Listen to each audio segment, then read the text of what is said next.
Hello and welcome to Nightmare Masterclass. My name is David Stockdale. I'll be your host on this excursion into the dark unknown. In this video, we'll be continuing our investigation into the mysterious and disturbing world of Valle Verde, a spooky web series about a seemingly innocent children's game from the 90s with a dark underworld of horrific secrets. The series was created by an artist referred to as Alluvium. Should you be a newcomer to this thrilling exploration, I implore you to first acquaint yourself with part 1 of this investigation series, and if you like what you've seen of Alluvium's work, I'd also encourage you to check out their Patreon. I'll have a link in the video description. And of course, if you like my videos and you're inclined to support my endeavors, please consider subscribing to my Patreon at patreon.com/Nightmare Masterclass.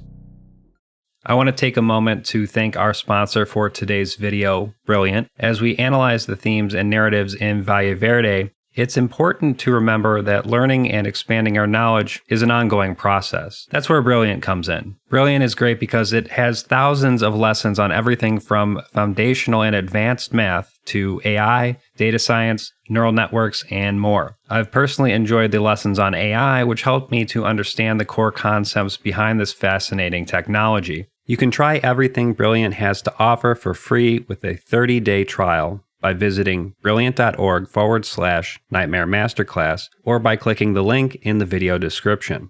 The first 200 of you who sign up will also get 20% off an annual premium subscription. So if you want to sharpen your skills and become a lifelong learner, give Brilliant a try.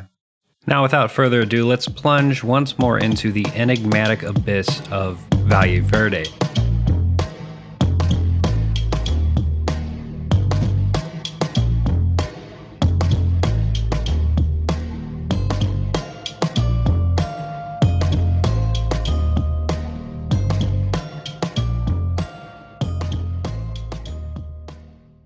In the previous installment, we began our analysis of the work with a scene-by-scene analysis of the footage, specifically the first 5 minutes, and after that I speculated a bit with respect to some of the emerging themes of the work. In particular, I noted the work's narrative presents a protagonist who is dropped into an unfamiliar world and frequently asked to prove their worth and legitimacy.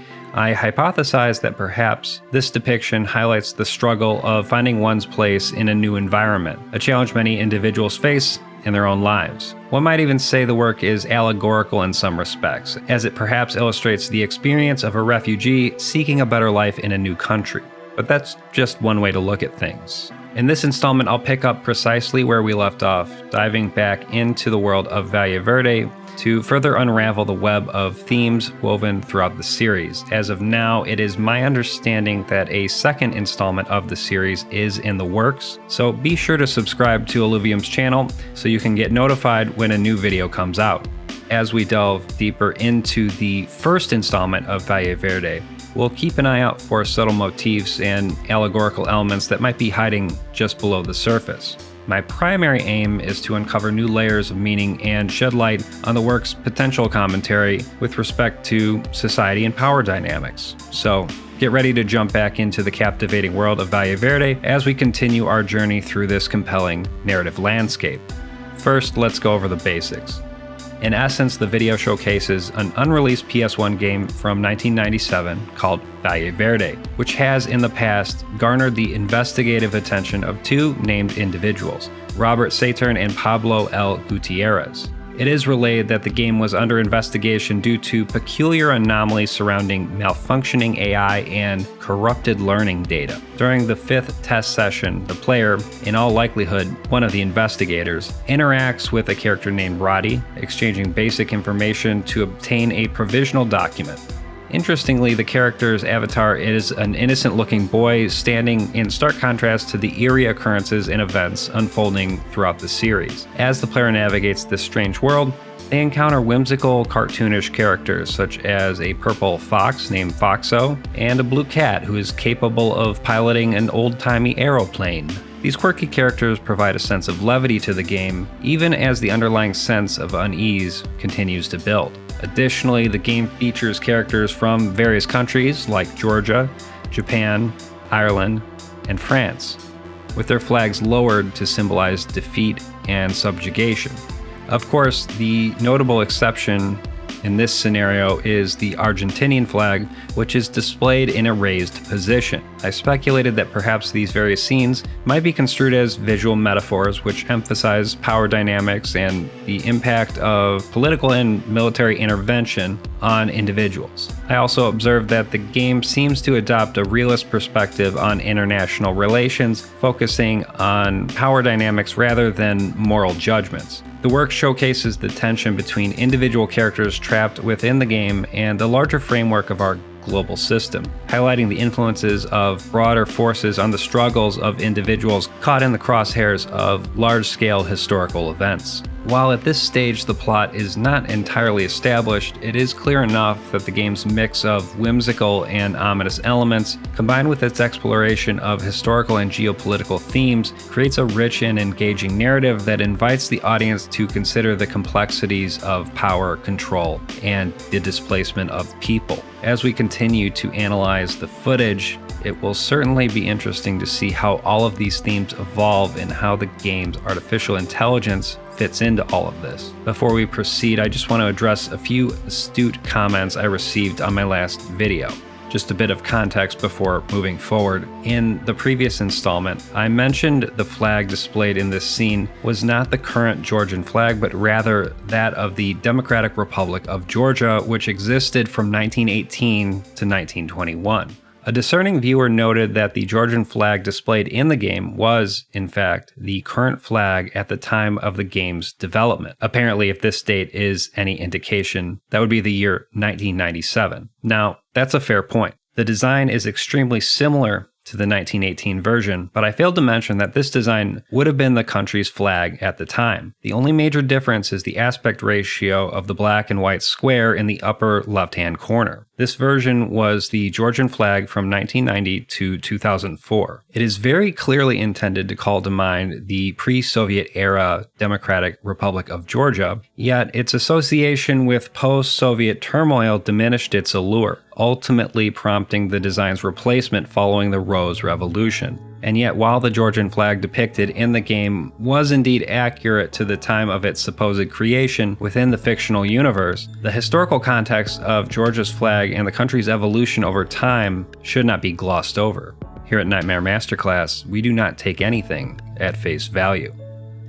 I've been in the process of analyzing this work for a while now, and at this stage I have reason to believe that there is some fairly rich thematic territory left to uncover, specifically in relation to globalization. In the grand scheme of things, cultural and political symbols should not be construed as fixed entities, but rather subject to change and reinterpretation over time. This idea of fluidity and change extends beyond symbols and flags and speaks to the broader themes of globalization and cultural exchange that permeate a work like Valle Verde.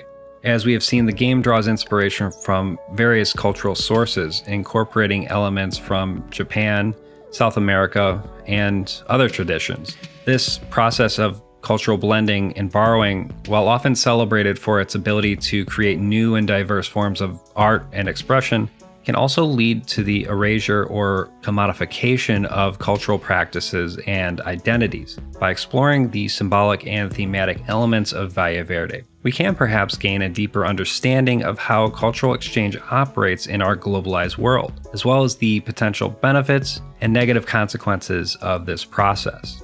Another viewer astutely identified potential influences from games like Animal Crossing, with their penchant for gathering player details and employing scorecards for tracking in-game achievements, specifically in the form of official records.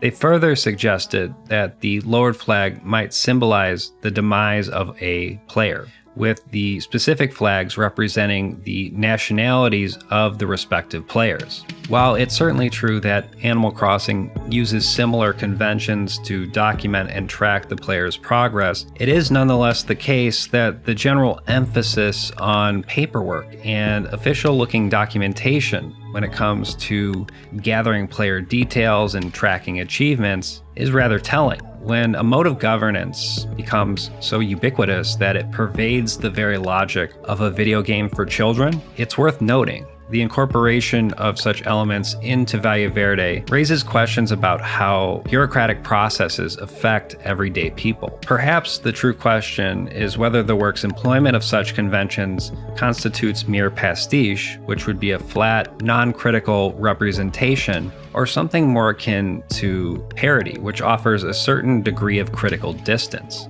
Nonetheless, given the more subversive elements within the work, it is fairly clear to yours truly that something deeper is going on here. As we proceed with this analysis, it is absolutely critical to entertain these viewpoints and remain open to the prospect that the game might encompass both literal and symbolic dimensions. The interplay between the literal and the symbolic often challenges our preconceived notions of meaning and interpretation. Through a thorough analysis of the material presented to us, one can apprehend a work's ability to surpass its surface-level narrative and thus invite us to engage in a dynamic process of sign generation, wherein complex themes, hidden meanings, and underlying emotions are continually constructed, deconstructed, and reconstructed.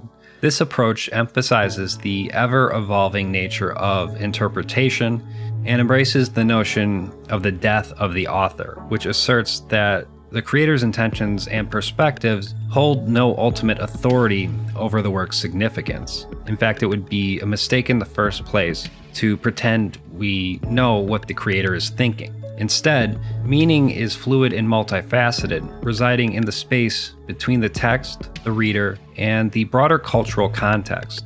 By adopting this perspective, we immerse ourselves in an intellectual adventure that probes the depths of Valle Verde's intricacies, and this encourages us to reflect critically on the assumptions and ideologies that underpin our interpretations. For example, one might ask why certain interpretations that focus solely on the literal have such prevalence. I would argue that it has something to do with the tendency to evade difficult issues and instead focus myopically on what is happening within the context of the story. Ultimately, this is just another form of escapism. With that in mind, let's forge ahead and uncover the secrets that lie within Valle Verde's cryptic realm.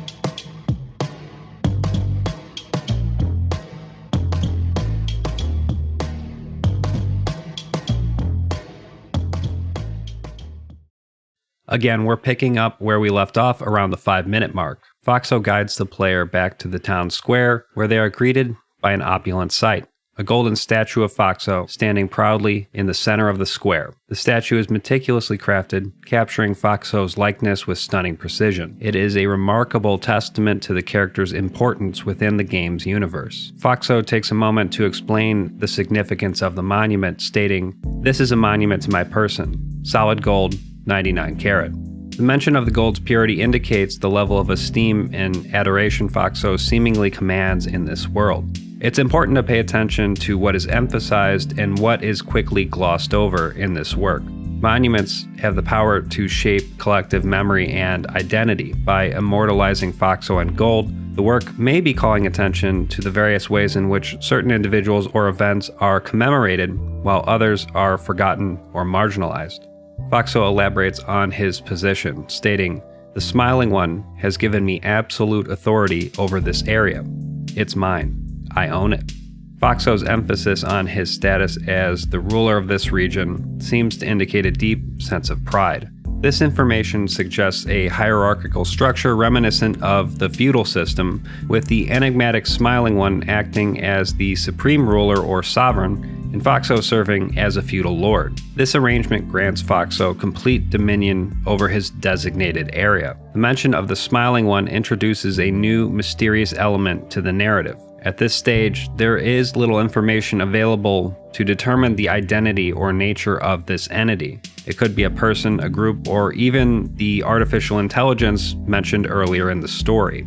The Smiling One may be a figure who bestows power and authority to others, potentially influencing the game's overarching narrative and affecting the character's actions and decisions. This development raises several intriguing questions. What is the purpose behind this power structure, and how does it impact the inhabitants of Valle Verde? How will the player's interactions with Foxo and other characters be influenced by this hierarchy? Perhaps most importantly, what is the true nature of this enigmatic smiling one, and what role does this entity play in the game's unfolding story?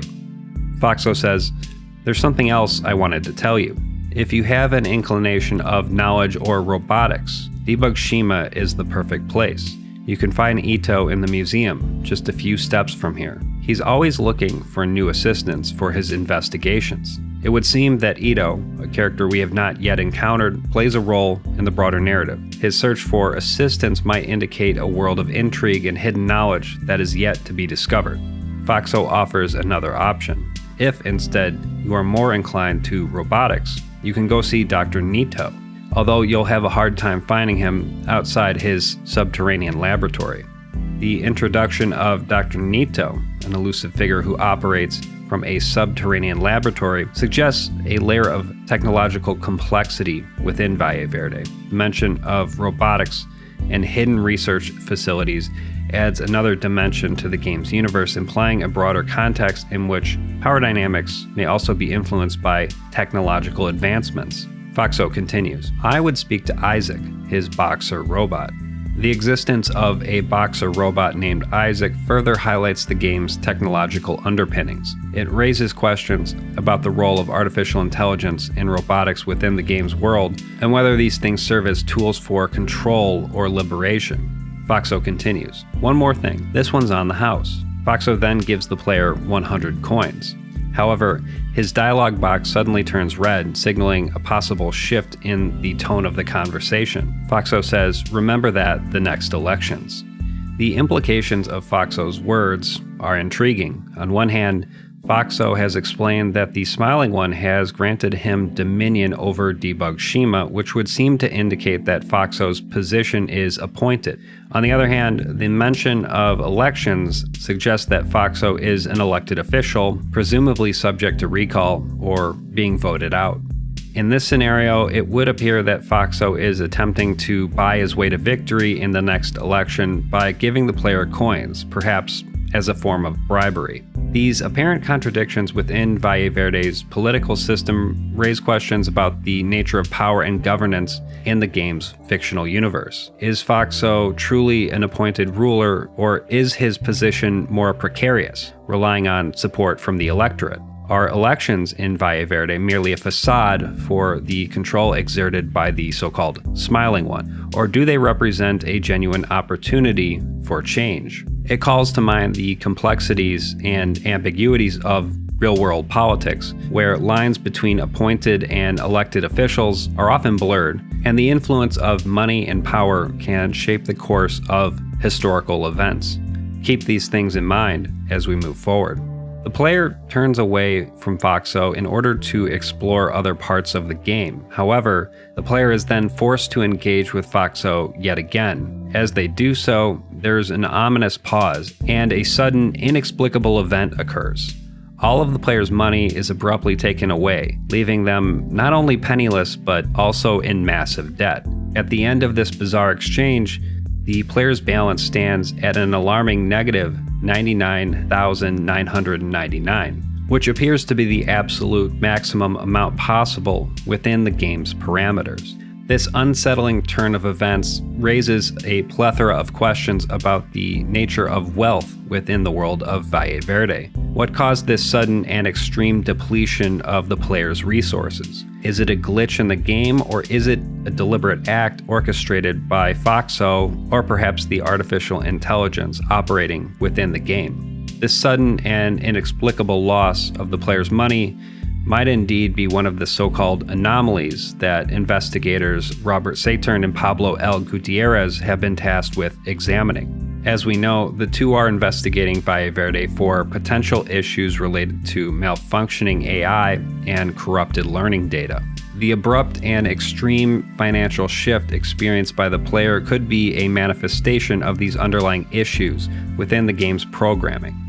By closely examining the game's narrative and underlying mechanics, we might be able to gain a better understanding of the extent to which these aberrations impact the overall experience and uncover possible connections between these anomalies and the game's broader themes of power, control, and bureaucracy. The fact that the player is plunged into such immense debt might be indicative of some sort of commentary with respect to the precarious nature of financial stability in our own world, where individuals can very quickly find themselves burdened by some insurmountable debt due to unforeseen circumstances. Are these mysterious events merely quirks of the game's programming, or do they hold deeper symbolic meaning with respect to themes of power, wealth, and control? Only by delving further into this enigmatic realm can we even hope to uncover the answers to these pressing questions.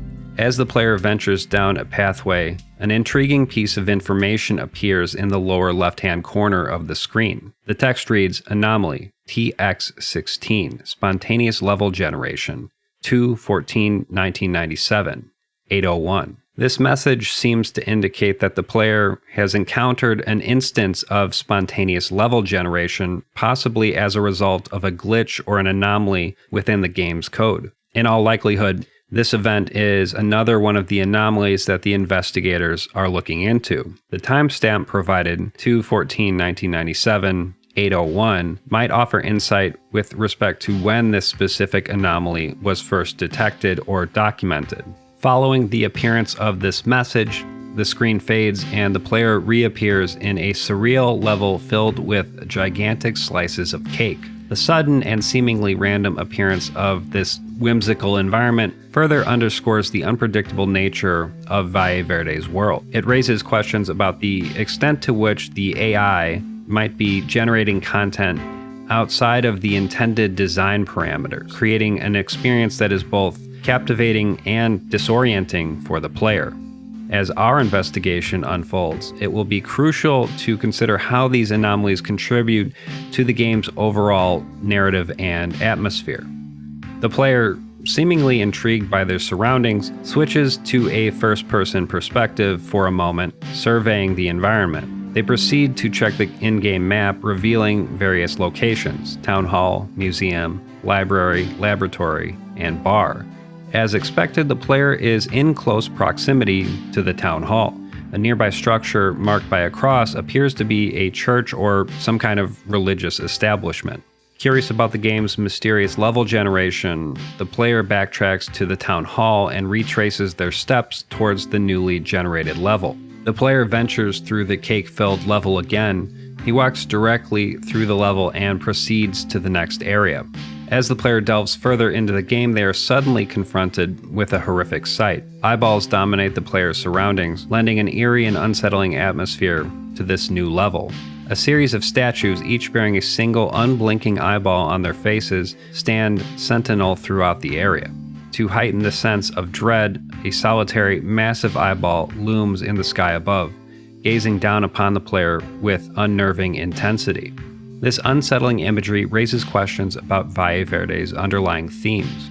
Are these grotesque visuals meant to symbolize surveillance and control, echoing the bureaucratic nature of the game's world, or do they represent a more abstract concept, such as the ever-watchful gaze of the artificial intelligence?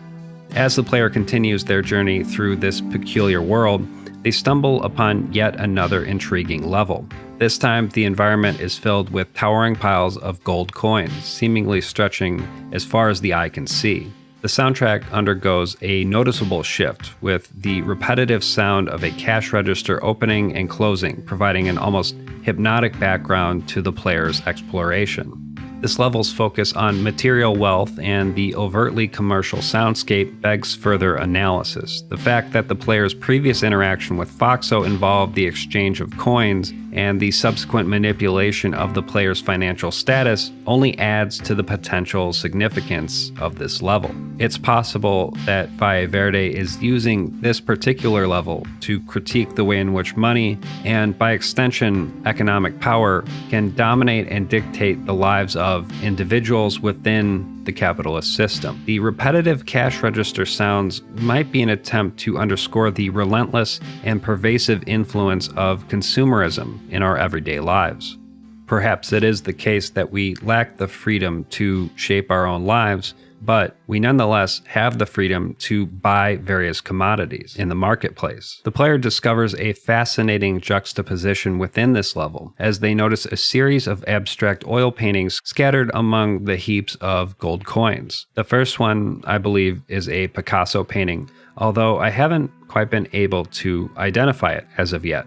By switching to the first-person perspective, the player is able to take a closer look at two particular paintings, adding a layer of cultural depth to this seemingly materialistic environment.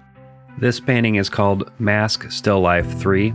It is an expressionist painting by Emil Nolde from 1911. Nolde was a prominent German-Danish painter and printmaker who was an influential figure in the expressionist movement. His works often featured bold, vibrant colors and intense emotional content, which can be observed in this painting. The presence of this art in the work adds an interesting visual and cultural dimension to the experience. Proceeding further, the player approaches a massive pile of coins at the center of the level and acquires the entire sum. A message promptly appears on the screen. You have received a stash of coins. Intriguingly, the player chooses to navigate to the game menu and drop the pile of coins, perhaps suggesting a desire to resist the allure of material wealth. As the player continues to explore, they find two more prominent works of art situated nearby. The first is Tiziano Vasili's Renaissance masterpiece, Christ Carrying the Cross, while the second is a rendering of Michelangelo's iconic sculpture, David. Strangely, it appears that the sculpture has been thrown in a dumpster. The presence of these revered art pieces amidst the level's ostentatious display of gold coins raises thought-provoking questions about the relationship between material wealth and artistic value, as well as the role of art and culture in a society driven by consumerism. You're going to want to brace yourselves, as the next level is quite a harrowing experience. For those of you who have already witnessed this scene, you'll know exactly what I'm referring to. The player enters a forest with an unsettling reddish hue, and the atmosphere is further intensified by the unsettling sound of a baby mumbling in the background. As the player gazes into the sky, they are confronted by the sudden appearance of a ghastly head with a distorted baby face. To the player's horror, more of these nightmarish apparitions begin to materialize, filling the sky above. Then, without warning, blood starts raining down from the heavens. Overwhelmed by this terrifying scene, the player hastily makes their escape from the level. What do we make of this scene? The baby theme could be interpreted as a representation of innocence corrupted or lost, suggesting that the level may be a metaphor for the darker aspects of humanity or the ways in which our innocence can be distorted and tainted by the world around us. Alternatively, the baby theme could symbolize the fear of responsibility or anxieties related to parenthood, where the weight of caring for a helpless infant becomes a source of distress and dread. As the player ventures into this new level, they are immediately met with a sense of nostalgia created by the vintage audio equipment surrounding them. The old speakers emit a song with bizarre lyrics. What did you think? That you would rest while I work? Go look for another crane, if you are a heavy sleeper. As the player continues their journey, the music becomes increasingly distorted, signaling a shift in the atmosphere. The environment gradually morphs as well, with dark spots peppering the ground and a shadowy abyss emerging before the player. As the screen goes dark, tension builds, only to be released when the screen abruptly brightens.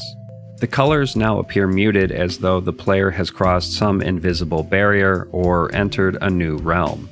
The song continues. Watch out, today's economy is on the floor. With this shift in focus, the level now seems to be commenting on the state of the world and the challenges people face in the present day. Having explored this level and its various elements, the player decides to exit and move to another level. This level with the vintage audio equipment seems to explore themes of work, rest, and the passage of time. The vintage audio equipment and song lyrics evoke a bygone era, while the transition to the muted, filtered environment may symbolize a shift into the present. The distorted song and the emergence of a shadowy abyss suggests that the passage of time can bring both beauty and decay. Given that the song explores the idea of work and then discusses the state of the economy, it's possible that the level is attempting to convey a message about the challenges of modern work culture and the precarious nature of our economic landscape. The juxtaposition of vintage audio equipment with contemporary concerns could also be highlighting the persistence of these challenges across different time periods, emphasizing that they are not unique to the present era. Now, at this point, I just want to take a minute to point out that this is turning out to be an extremely media-rich piece of work. For starters, I've already identified several famous works of art. This serves to create a rich, immersive experience for the player while also drawing on a diverse array of cultural references. The integration of famous works of art, the surreal and sometimes unsettling environments, and these mysterious references to power dynamics and anomalies related to artificial intelligence might all serve a greater purpose in the narrative. A low, guttural humming is discernible as the player progresses to a new level. The environment has a distinct red tint. The player observes a number of humanoid silhouettes in varying sizes. They are all completely still. The largest figure has a single red eyeball positioned squarely at the center of its head. In the level's soundtrack, the haunting voice of J. Robert Oppenheimer can be heard, reciting a poignant quote. We knew the world would not be the same. Few people laughed. Few people cried. Most people were silent. I remembered the line from the Hindu scripture, the Bhagavad Gita. Vishnu is trying to persuade the prince that he should do his duty, and to impress him takes on his multi-armed form and says, "Now I am become death, the destroyer of worlds." I suppose we all thought that one way or another. The work's inclusion of these somber words adds a level of depth and a sense of foreboding to the level, reflecting on the power and consequences of humanity's actions. As the player's avatar approaches one of these figures, it begins to emit a bright white glow. Curiously, the figure seems to recede, appearing smaller as it moves away from the player. As the figure recedes, the avatar's glow dissipates, restoring its usual appearance. Undeterred, the player advances towards the imposing central figure. Switching to a first-person perspective, they closely examine the head. The single red eyeball appears to quiver, adding an unsettling sense of life and consciousness to the level's already eerie atmosphere. In this context, the changing appearance of the player's avatar and the figure's reaction seem to suggest that there is an interaction or connection between them. The avatar's glowing white state could represent some form of power or energy, while the figure receding and becoming smaller might symbolize a withdrawal or retreat in the face of this power. When the avatar's normal appearance returns after the figure recedes, that could imply that the energy or power was temporary or context-specific. The general theme of this level appears to revolve around power, energy, and the unknown. The player's avatar emits a bright white glow as it approaches one of the figures, suggesting an interaction or connection with the mysterious humanoid silhouettes. The receding figure and the quivering red eyeball add to the eerie atmosphere, invoking feelings of uncertainty and apprehension. Importantly, the inclusion of Oppenheimer's haunting quote further emphasizes the theme of power and its general consequences. Importantly, the inclusion of Oppenheimer's haunting quote further emphasizes the theme of power and its consequences, tying the level's atmosphere to real-world historical events and the moral responsibilities that come along with wielding such power. Oppenheimer, a theoretical physicist, was known as the father of the atomic bomb for his pivotal role in the development of nuclear weapons during the Manhattan Project in World War II. The specific quote recited in the level soundtrack comes from a 1965 television interview where Oppenheimer reflects on his reaction to the first successful atomic bomb test, the Trinity test on July 16, 1945. The quote itself is from the Bhagavad Gita, a Hindu scripture, and signifies the devastating power unleashed by the atomic bomb, which ultimately led to the bombings of Hiroshima and Nagasaki. The historical context of this quote highlights the consequences of human innovation and the moral responsibilities that come along with wielding such destructive power. Here are the general themes of each level discussed thus far. Cake Slices level, whimsy and indulgence with a focus on surrealism and a playful atmosphere. Eyeball level, surveillance and the feeling of being watched, invoking a sense of unease and paranoia. Coin level, wealth, materialism, and the value of art and culture.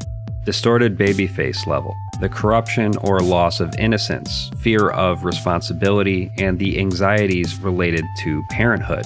Audio equipment level, the relationship between work, the economy, and societal expectations. Level with humanoid silhouettes, power, energy, the unknown, and the consequences and moral responsibilities of human innovation. While there isn't a clear and direct pattern between all these levels, there are some overarching themes and connections that can be observed. For starters, many of the levels incorporate a sense of unease, discomfort, or disorientation, whether through surreal visuals, eerie atmospheres, or unnerving soundtracks. Several levels touch on human emotions and experiences such as the loss of innocence, the weight of responsibility, and the consequences of our actions. In addition, a few levels explore societal and economic aspects of humanity, examining the relationship between work, wealth, and materialism. Certain levels employ juxtaposition, contrasting familiar or innocent symbols with sinister or unsettling contexts, challenging the viewer's expectations. Overall, it seems that the game's various levels aim to evoke a wide range of emotional responses and provoke thought and introspection on various aspects of human experience and society. Within the context of this fictional universe, it's important to keep in mind the implication that these levels have been procedurally generated by some kind of super-intelligent AI system. The AI's capability to create these emotionally charged and thought-provoking levels raises important questions and implications. The AI's understanding of human emotions, experiences, and societal constructs suggests a high level of intelligence and sophisticated algorithms, potentially hinting at a deep learning model that has been trained on vast amounts of human data. The fact that the AI is generating these levels could indicate that it is exploring and experimenting with the human psyche, attempting to understand our experiences and emotions through the creation of these virtual environments. The procedural generation of levels by the AI could be seen as a reflection on the unpredictable and ever-changing nature of life, with each new level offering a fresh perspective on human experience. The level's various themes may also be an indirect commentary on the relationship between humans and AI, highlighting the potential consequences of relying on artificial intelligence to create our entertainment and, by extension, influence our thoughts and emotions. As the player leaves the previous level behind, they venture into a new area. Initially, only the foreground is visible. It can be characterized by a red and black ground. As the player progresses, they come across a series of angel statues, each seemingly fixated on their own reflection in a mirror. However, these statues are not pristine. They are marred by some sort of dark substance that tarnishes their appearance. The presence of these tarnished angel statues can evoke various possible interpretations. It could symbolize the loss of innocence, purity, or the corruption of something once considered sacred. The thing about the angels looking at their reflections in the mirror may also suggest an exploration of self-perception or the passage of time, revealing how one's experiences can leave lasting marks on their being. The player switches to a first-person perspective and proceeds forward. The rest of the level comes into view, presenting a stark contrast to the previous area. The sky is now clear, and the ground is a vibrant shade of green. Far ahead, a large gate beckons the player to continue their journey. This new environment also features a series of angel statues, but in this case, they are completely white and unblemished. As the player advances down the pathway, it becomes clear that the angels are arranged in a circular formation. The pristine state of these angels could represent a return to innocence, or redemption, in contrast to the earlier tarnished angels. The contrasting environments in these two sections of the level may signify a dichotomy or a balance between darkness and light, corruption and purity, or perhaps even the duality of human nature. The player's journey through these distinct spaces may represent a search for understanding and self-discovery as they navigate the complexities of this reality. The player approaches what appears to be a large church. This is the structure with the cross seen previously when the player looked at their map. Based on these details, it would seem that while the various levels the player has just encountered have spontaneously generated, the church's location and appearance are static. The video suddenly cuts to a new scene. Anomaly GT03. Patient 2 unable to move. 2/15/1997, 11:15. The player appears to be back in town. They enter a shop and encounter a character named Rosa. Rosa says, "Oh, it's you, the new kid. Test 05, right?" An older woman named Teresa chimes in. "Huh? What? A new client?" Yet another character interjects. Jacinta says, "New in the city. You fool. Welcome, kid. Did we already deliver Bobson's delivery?" Recall that Bobson was the first character the player encountered on the island. Rosa replies, "I totally forgot about it. Test 05, would you be interested in making this delivery for 10 coins? The player opts not to make this delivery. However, Rosa responds as though the player has already agreed to take on the mission. The player encounters a familiar character, Matthias, who is seen previously outside the house with the Argentinian flag. Recall that the flag was raised, while all the other flags were lowered. Matthias calls for help, saying, "Help, here." As the player approaches, Matthias asks, "Are you with the agents? Can you hear me? Where's Chloe? What's happening?" The player responds, "Can you see me?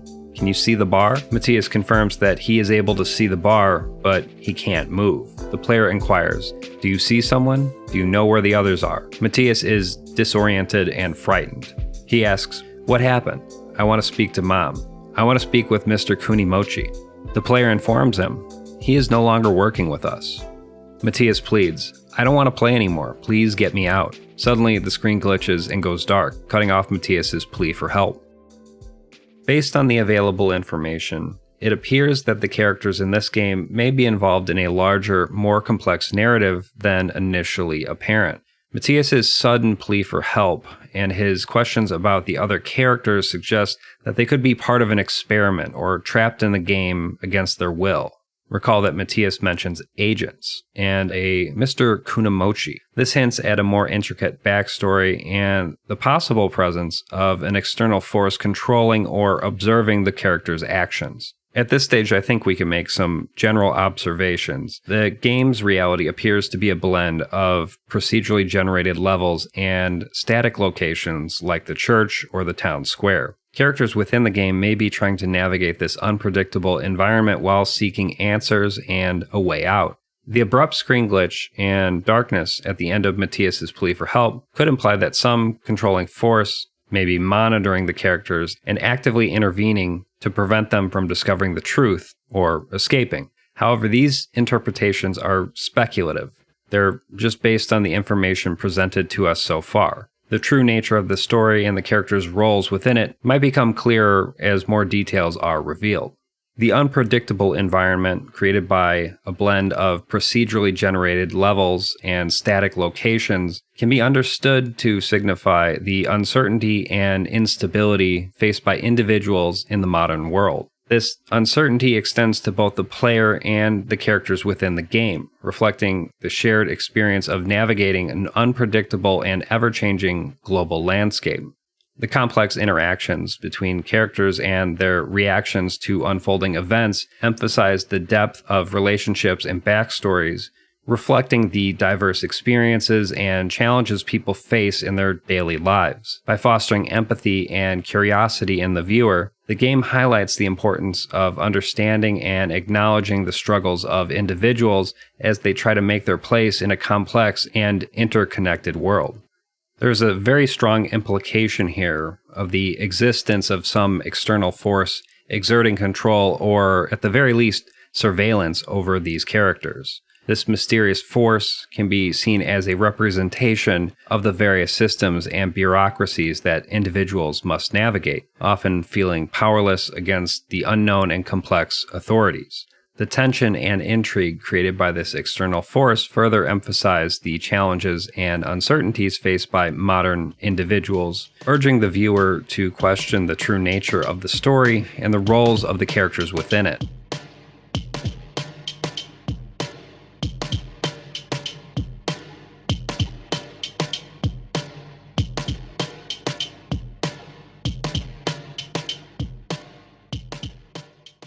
Simply put, this work presents itself as an enigma. It invites us to unpack what the hell is going on. Yet, it's important to recognize that Valle Verde may not be a work that can be deciphered through strictly logical or literal analysis. Rather, it invites us to explore multiple perspectives, layers of meaning, and various interpretations, embracing the inherent complexity and ambiguity that the narrative provides. I've come across a number of interpretations, one in particular that places a strong emphasis on Catholicism as a key theme within these levels. While it is certainly possible to identify some elements that may be related to Catholicism or religious symbolism, I fear that some are relying too heavily on that in order to render some singular overarching interpretation. In my view, the religious elements of the work are just one piece of a larger, more complex picture. Reducing the analysis to solely focus on Catholicism may oversimplify the intricate web of themes, emotions, and experiences present in the various levels. As we've discussed earlier, the work explores various themes such as innocence and corruption, the consequences of human innovation, and the struggle between life and death. By taking a broader perspective, we can appreciate the depth and richness of the AI-generated levels as we explore the complexities of human emotion, societal constructs, and our relationship with technology. Rather than fixating on one theme or interpretation, it's more fruitful in this case to consider the multitude of themes present in the work, as well as the implications of having an AI create these emotionally charged virtual experiences. This broader analysis allows for a more nuanced understanding of the work and the multitude of questions it raises. Some viewers have questioned my analytical approach, specifically noting that I only covered the first 5 minutes in my first video.